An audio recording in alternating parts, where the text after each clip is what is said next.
Good afternoon, everyone. Welcome to today's Exploring by the Seat of Your Pants Hangout. My name is Joe Grabowski, and I will be your host for today. And I'm really excited for today's Hangout, not only because it's one of the last we're going to do this school year, but because we have one of our textbook-sized satellite BGAN units out in the middle of the Pacific Ocean in Keereebas. So today we're connecting with a team of scientists. We've got Randi Rotjan and Brian Kennedy, and they are on Tarawa, which is the capital of Keereebas. And they brought along some really cool technology that's going to allow the people of Keereebas to explore their own oceans in a way they haven't been able to before. So I can hear in the background, it's morning for you guys. You're in the future, a day ahead of us. I can hear the rooster serenading you. How is everyone doing today? The future's bright, and the future's now. It's so good to talk to you guys. This is awesome. Welcome to Tarawa. We are just about on the equator, and we're on a teeny tiny atoll. And my name is Randi, and maybe Brian can flip it around and he can introduce himself. Hi, everybody. And yeah, so we're here in this space, and we're in the nation of Keereebas, which actually has 33 islands that look just like this almost, meaning that they are flat. So that if you look around, you don't see any mountains behind us, no hills, no valleys. Everywhere we are really just a few steps from the ocean, and I'll show that to you guys in a minute. But the maximum height of this country is 10 feet, or 3 meters-ish. And so everything is very close to the sea here.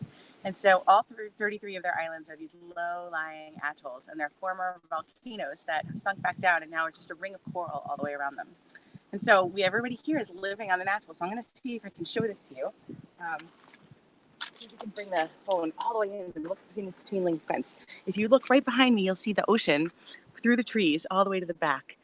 And this is the distance, really, from coast to coast, essentially. Right behind us, there's maybe just a little bit more distance, and then the other side. And if you look to the left, you can see a cute little pig, and we're really looking into somebody's backyard. Everybody here lives close to the sea, and so every day, life here is really different. So when they need to eat, they go to their refrigerator, which is the ocean, and they put in a fishing pole, or they put out a net, and they catch their breakfast, lunch, and dinner. And they have coconuts, which they use. Have you guys seen Moana? Yeah, nodding heads, maybe. I've seen Moana. There's a lot of coconut use here, and then there's imported goods like rice and meat, and then there's a lot of gardens here too, where people grow vegetables. Anyway, so life here is probably pretty different from what you're used to. It never snows, and it's pretty flat.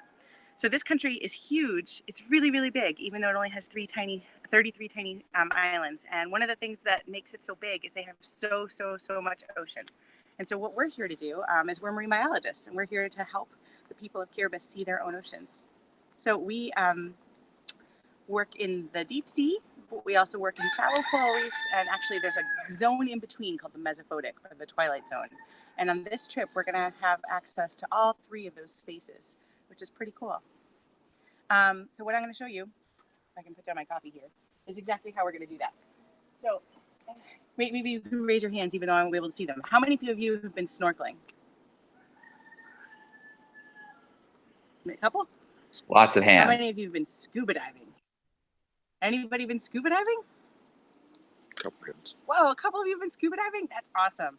So when you go underwater, right, it feels like a totally different world. You're flying around through, it feels like you're flying. One of our first pieces of technology is actually to let a robot fly through the water. So we've brought this to Keereebas. This little thing is like an underwater drone. Does everyone know what a drone is? Show of hands? Okay, cool. So you can see this one is a pretty sleek little box, and it's got 2 propellers in the back, and it'll fly through the... They go much faster when they're powered up. We didn't power them for you because it'd be really complicated to talk to you at the same time. But it has this little eye in the front, and this is a camera. And you can have a tether, a long line to this, and it'll go down 100 meters. And from this, you can start in the shallow reef, and you can go down. And 100 meters is much deeper than you could go with scuba diving for the normal person.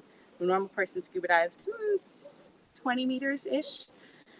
And so this will get us much deeper, and we'll be able to go all the way from the shallow zone, from the sunlight zone, to the twilight zone with this. And with this camera, it'll record all the way along the way down, and we'll be able to see it.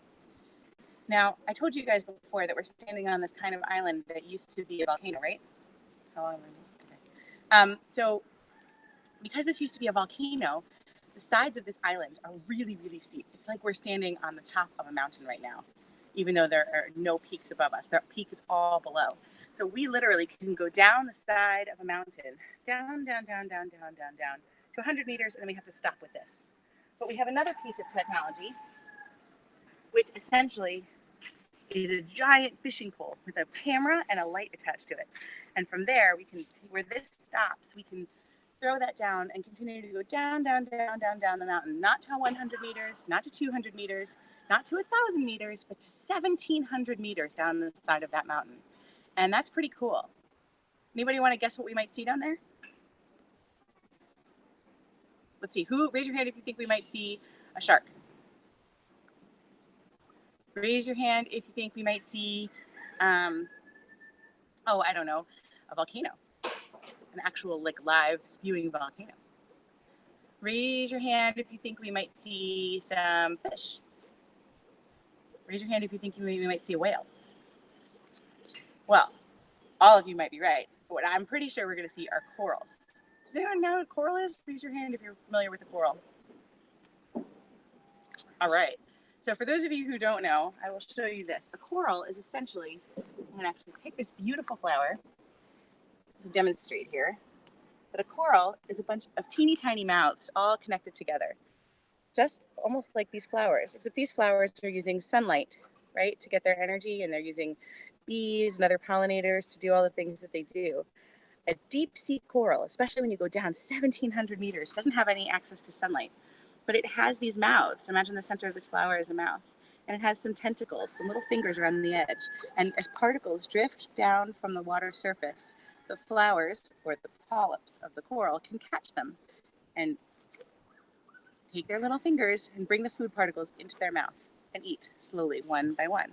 And they just sit there waiting passively for food to drift all the way down. And we are pretty psyched to see these corals. And these corals provide habitat for fish, for sharks, for baby sharks. We might see a whale. And it's true, there might even be active volcanoes, but not here. The closest ones to us are in Samoa, but they used to be here, which is how this island was formed. So good job, guys. We'll probably see lots and lots and lots of evidence of the former volcanic origins of this island, as well as all the cool critters who live on them. So that's what we're going to do, and that's what we're going to go see. The cool thing about these corals is this flower, anyone see, is probably been blooming for maybe a day, maybe 2 days, maybe a week at most. Corals in shallow water can live for a couple of years, sometimes 10 years, sometimes 100 years. The oldest living coral in the shallow water on our planet that we know about is about 500 years old. But deep sea corals can live up to 4,000 years old. So it's possible that we know of. So it's possible that we might see a coral that's 500 years old, 1,000 years old, 1,500 years old, that has been here in Tarawa through almost everything in human history that you can think of, which is pretty cool. I mean, they were here. It's almost hard to think about, right? I mean, pick your favorite point in history, and these corals were probably alive. So we are going to see some really ancient creatures, some of the oldest creatures on our planet, in just about a day or so. And you can follow us on our blog, which I'm sure Joe will send you the link to. So we'll show you what we find. One of the other really cool things about what we're about to do is that even though we're doing this here in Tarawa, this country actually owns and operates a protected area called the Phoenix Islands Protected Area, which is an archipelago away, and but still part of this country. And we have been exploring there for the past 10 years and have found tons and tons of new species and deep corals and beautiful, beautiful habitat. And it's stunning and it's amazing, but it's so hard to show people something that's literally half a country away with no people living there. And so what we're doing here is exploring by the seat of our pants, but in the backyard of the majority of this country. So I think at that point, maybe I can ask Brian to say a couple words, and then we'll answer some questions. So Brian, if you want to introduce yourself, that'd be great. Hey everybody, I'm Brian Kennedy. I'm one of Randy's students. I'm working on my PhD at Boston University. Formerly, I worked for the U.S. federal government, their National Oceanic and Atmospheric Administration, specifically doing ocean exploration. So one of the things, 71% of the planet's surface is ocean. So we live on a predominantly blue world, and we know very little about it. I mean, depending on how you want to count it, about 5% of the world's oceans have been explored. So what I did previously was use giant car-sized robots to explore the deepest reaches of the planet, looking for new species, new places. And it's amazing. Almost every time we put our remotely operated vehicles in the water, we would find new species, see things that no human had ever seen before. So the last frontier on Earth really is the deep ocean, and even more so than our inner solar system. We know more about many of the other planets near us, the moon, Mars, are better mapped and in some ways better explored than certain parts of our deep sea. So I'm really great to be expanding with Randy and do a little bit shallower work in the mesophotic range and using some new tools to explore these shallower reaches. Cool. So do you guys have any questions? All right. Well, Wait a before minute. Brian's just being a little modest here too. What? He's run these expeditions before, and he's worked all over the world and coordinated hundreds of scientists, if not thousands, at this point. And so, Brian, you're so lucky here because this is sort of Mr. Deep Sea. He's got quite the expert. So we are super psyched to answer your questions. Very cool. Well, before we do meet some of the classrooms, just a quick question about the technology. Are you kind of teaching some local scientists how to use it? Is the technology going to stay behind when you go home? Yeah, we are leaving it here, and we are teaching everyone how to use it, and we're going to explore with them for this week, and then turn it over to them. I mean, one of the things about science and international science is that sometimes we have tools that we can bring with us that other countries don't have, which is great. But then when we leave and we take them with us, it means that we're always there, driving our agenda. And so this is a chance for people who live here who have their own questions and their own curiosity and their own ideas to keep this technology and use it any way they want, which is pretty fun. I mean, a toy that you get to play with for a little while is great, but a toy that you get to keep forever is pretty awesome. All right, well, let's meet our first classroom. So we're going to go to Mrs. Campbell's grade 5s joining us in Thunder Bay, Ontario. Let me turn their microphone on. How are we doing, grade 5s? Yeah. All right, so I think anything's fair game. You can ask about the tools they're using, where they are, deep sea life. I think it's all fair game, so go ahead. We were wondering if you could explain how the robot thing worked. Well, the robot we've got is battery operated. So and it runs a tether up to the surface. And then we actually communicate, we drive it with a tablet, like an iPad or an Android tablet. So it's a really nice little device. One thing that makes deep sea exploration really hard and working with robots underwater is Wi-Fi doesn't work. Electromagnetic waves, radio waves don't transmit through water very well. So we have to everything by sound or by connected cable. So we're using these things connected to the surface all the time, which is one of the reasons it's got a depth limit. But so it's really just a battery and a couple thrusters run up to the surface by cable. Actually, there's a group at MIT, a bunch of MIT students right now that are using Lego Minecraft. I don't know if you guys have ever seen the little Lego robots, but they've been converting those little Lego robots into ROVs to use in shallow water around Boston. So All right. Yeah. Well, it's a pretty cool time we live in where we can take those car-sized ROVs and shrink them down to something you can put in your hand, which is pretty cool. It was pretty cool. All right. Well, let's grab another question. Let's meet our next class. We have Mrs. Reeves' class, grade 4, is joining us in Leamington, Ontario. Let me turn their microphone on. How are we doing, grade 4s? Good. How long does it take to walk across the island you're living on? If we were to walk from one side to the other, we could do it in about 3 minutes. Oh my goodness. We can see the ocean on both sides. Wow. You can see it on both sides. And there are some parts where there's just a strip of a causeway where you could cross it in less than 10 seconds. Where do they buy their food? That's a good question. Good question, I think. All right. And I think this brings up a good point. This nation's made up of 33 islands, but they're spread out over an area bigger than the United States, aren't they? That's right, exactly. So we're standing on, for example, on the west coast, if you will. So we're kind of in an archipelago of islands that's kind of on the west coast of the U.S., if you want to think of it that way. And then the Phoenix Islands, which is the island that actually I'm the chief scientist for, the co-chief scientist for, is in sort of the central. And then there's another group of islands, which includes Christmas Island, which is the world's largest atoll on the east coast, in quotes, if you want to think of it spread out that way. But in between, almost all of that ocean belongs to that country, this country. All right. Well, boys and girls, when you get a chance, take a look on Google and take a look at the map. These islands, they're so small, but they cover this massive area of ocean. It's pretty neat. We're going to visit Mrs. Legault's class now. They're joining us in Barrie, Ontario, a grade 6 classroom. Let me turn their microphone on. How are we doing, grade 6s? Yeah. What's the most interesting thing you guys have discovered? Ooh, Well, it's hard to we do first. both Yeah. have different answers, I'm sure.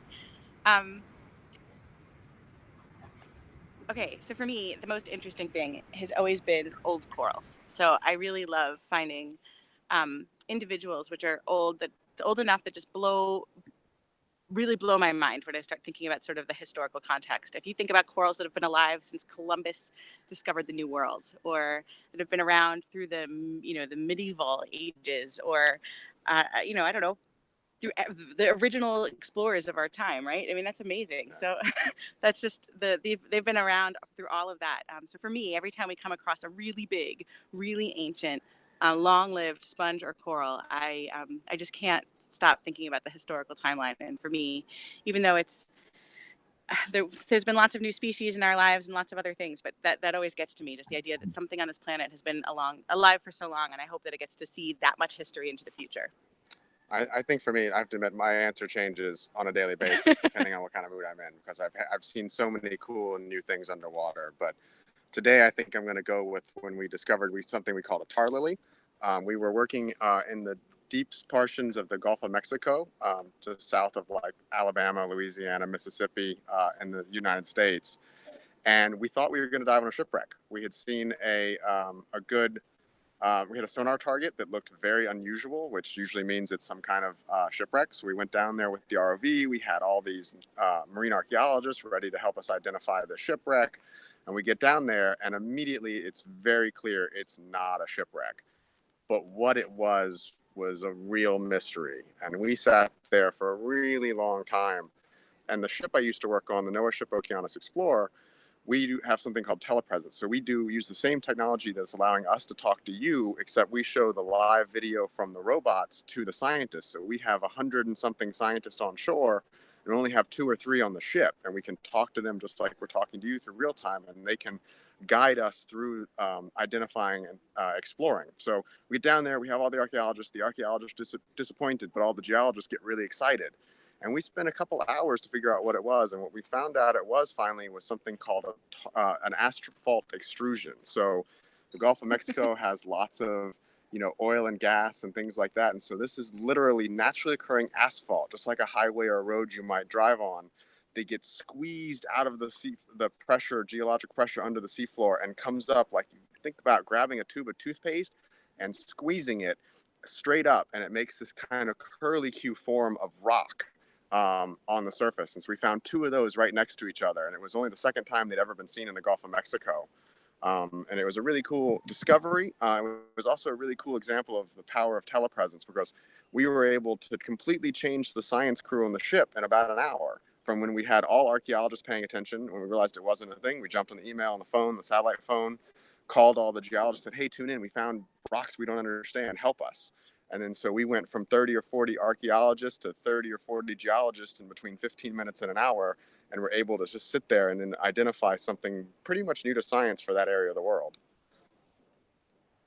All right, Pretty very cool, cool. right? And I think that's a good point for students, is especially when it comes to our deep oceans, there's so much left to explore and discover. So it's a great follow.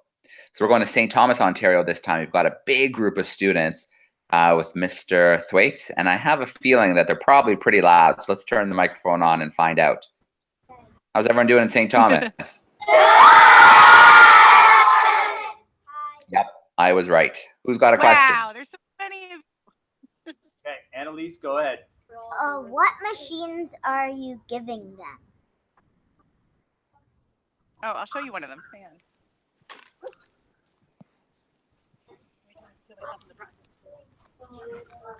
So we're giving them two. One is this little guy, which is a little Trident. It's an underwater drone made by a company called Open ROV.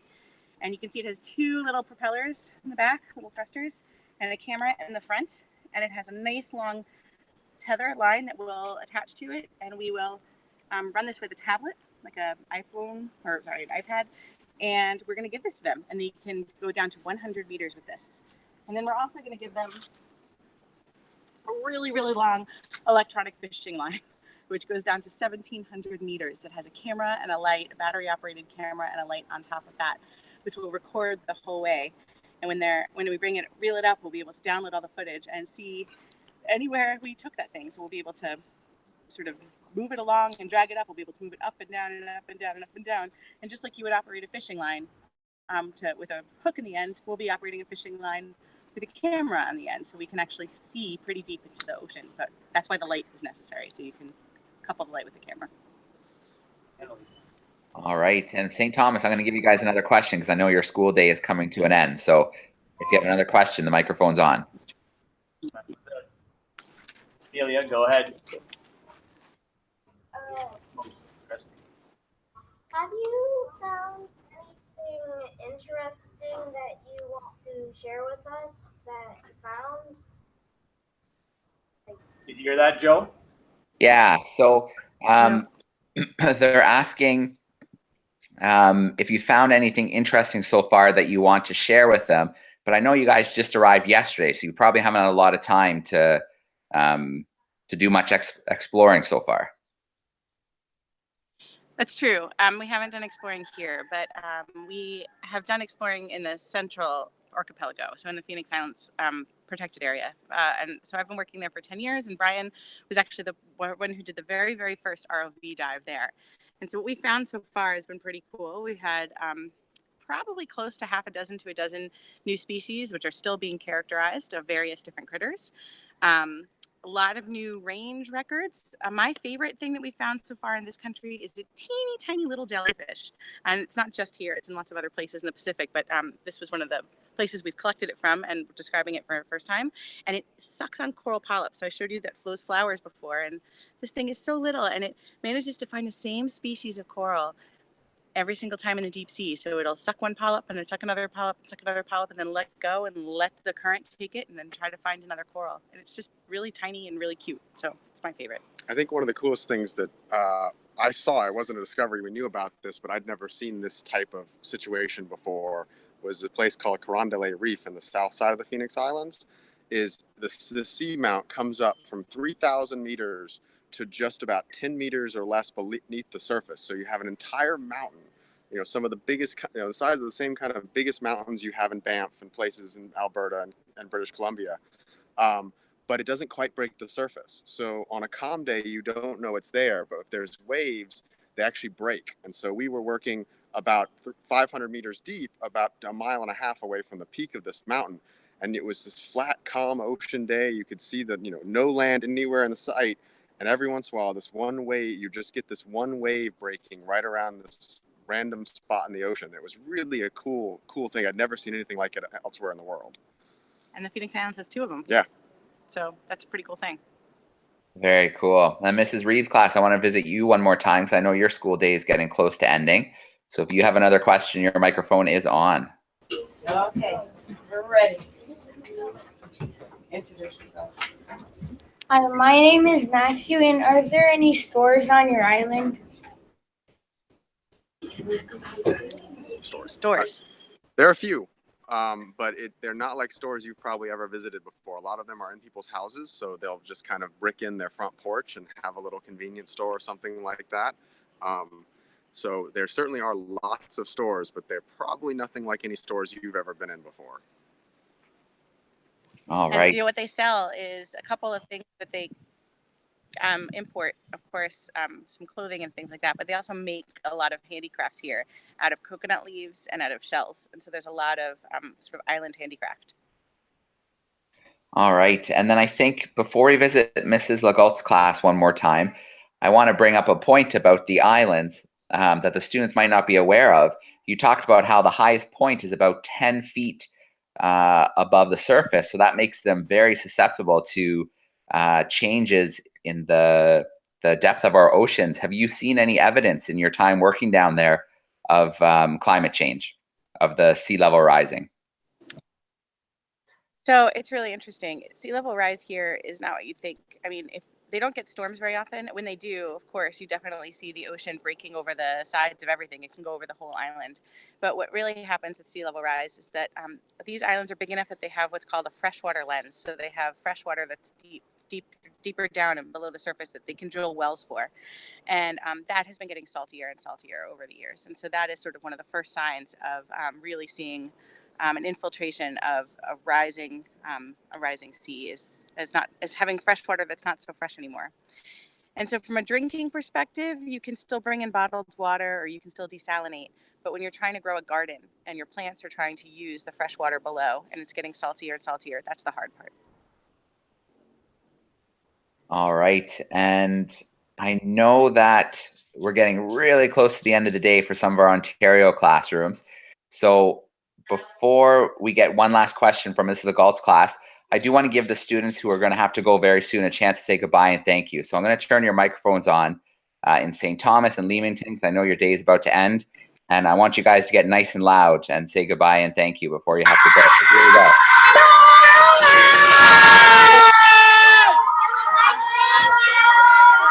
All right. Thanks so much for hanging out so close to the end of your day. And then let's go back to Mrs. Legault's class and let them have another live question. Okay, so you guys have already answered a bit of our question, but how has climate change affected the islands and how long does it take until the islands flood? How long does it take? I think that's a question that it depends on you and depends on people. I mean, if you look at the different rates of climate change, human activity has such an important part of that. If we took drastic action now and reduced our carbon emissions and greenhouse gas emissions, we could change it. Under current what use and increase in use, it's already affecting them. It's here. This isn't a future scenario of one day the islands are going to flood. I mean, they're running out of water now. There was a story here in Keereebas a few years ago about a new inlet on a super high tide known as a king tide, where the sun and the moon are in perfect position. You get a larger than normal tide where the water washed across one of the narrowest parts of the island for the first time anyone ever remembered not being in a storm. And so it's here, it's happening, and it's really how bad it's going to be and what timeline it's going to have even more dramatic effects really depends on how people react to it. And I think that the toughest thing too is these islands in the Pacific who have contributed so little to climate change are going to be some of the first to really feel some of the biggest effects. So that's unfortunate that it happens that way. You know, it's really interesting. I live in Boston, and Boston's also going to be a city that's hit pretty hard. And so I'm more and more reminded whenever because I straddle both of these worlds all the time. I go back and forth and back and forth. And it's actually a point that I try to talk about here a lot and just sort of highlight how shared these issues are. And it's true that it's a disproportionate contribution to the problem. But I think that if we don't all try to solve it together, it's not going to work. And so some of the strategies and mitigations that are being put into place in places like Boston or other parts of the world aren't going to work here. But there are certainly strategies here, and you can see evidence of sandbag walls, seawalls, lots of sort of changes in infrastructure that are happening because people here are starting to prepare. So it is real. It is very evident to the people who live here and who live within a stone's throw of the ocean in any direction. So. All right. And before we wrap today, the signal's been great today. So even though it was in the low 50s, it seems to be working out quite nicely. Before we wrap today, what is the rest of your week going to look like? What's the rest of the week going to be for you? So welcome to the islands where you never know what you're doing. We are literally exploring by the seat of our pants. So this morning we have a meeting at the fisheries office at 10 a.m. to take a look at the boats and try to make a plan. And the plan will change every minute of every day, I'm sure, based on what the boat availability is, what the weather is, and what people are around. But our biggest plan is to work with as many people as possible. School groups around the same ages as you guys, as well as fisheries scientists and other scientists around the island, and show them our technology, teach them how to identify deep sea critters, get them out on the boat, get them using this, start figuring out what they want to see and what their questions are, and show them how to navigate to those spots and how to best design an experiment to answer their questions, and then turn it over and let them drive. And then they'll be exploring by the seat of their pants and we'll be along for the ride. So that's kind of the goal, is to flip it by halfway through the week. So we'll start off teaching and then we'll end off learning. All right, excellent. Well, I'm so glad we were able to fit this in. The time zones were tough, and it's so close to the end of the school year. I'm glad we were able to do this, and we will we'll share the Open Explorer, your blog page. I'll share it with the classroom so they can follow along for their last few days of school as well. Awesome. I apologize. We definitely have not blogged since we've been to Tarawa because we're still trying to figure out our internet, but we will get stuff up there soon. I promise. All right. All the lead up and prep to this trip. Excellent. Well, let me turn the microphone on. You guys are in the know. You know more than the rest of the world does.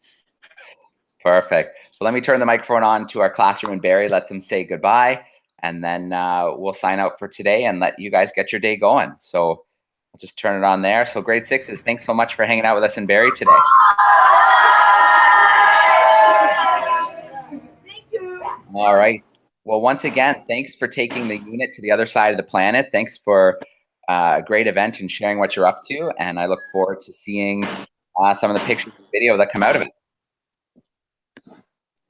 Me too. Thanks so much for organizing all of this. Thanks to all of you guys for tuning in on the other side of the world. It's awesome. So psyched. All right. Awesome. Well, safe travels. Good luck. And we'll talk soon. Perfect. Bye, guys.